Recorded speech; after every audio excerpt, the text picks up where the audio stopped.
Korkma, sönmez bu şafaklarda yüzen al sancak. Sönmeden yurdumun üstünde tüten en son ocak. O benim milletimin yıldızıdır parlayacak. O benimdir, o benim milletimindir ancak. Çakma, kurban olayım çehreni ey nazlı hilal. Kahraman ırkıma bir gül, ne bu şiddet bu celal. Sana olmaz dökülen kanlarımız sonra helal. Hakkıdır hakka tapan milletimin istiklal. Ben ezelden beridir hür yaşadım, hür yaşarım. Hangi çılgın bana zincir vuracakmış şaşarım. Kükremiş sel gibiyim, bendim içinler aşarım. Yırtarım dağları, enginlere sığmam taşarım. Garbın afakını sarmışsa çelik zırhlı duvar.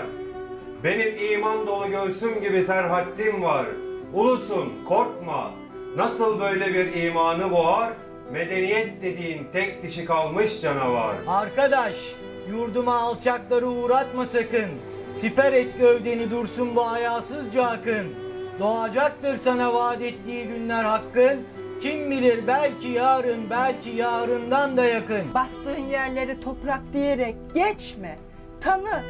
Düşün altındaki binlerce kefensiz yatanı. Sen şehit oğlusun, incitme, yazıktır atanı. Verme dünyaları alsan da bu cennet vatanı. Kim bu cennet vatanın uğruna olmaz ki feda? Şu heda fışkıracak toprağı sıksan şu heda. Canı cananı bütün varımı alsın da hüda. Etmesin tek vatanımdan beni dünyada cüda. Ruhumu senden ilahi şudur ancak emeli. Değmesin mabedimin göğsüne namahrem eli.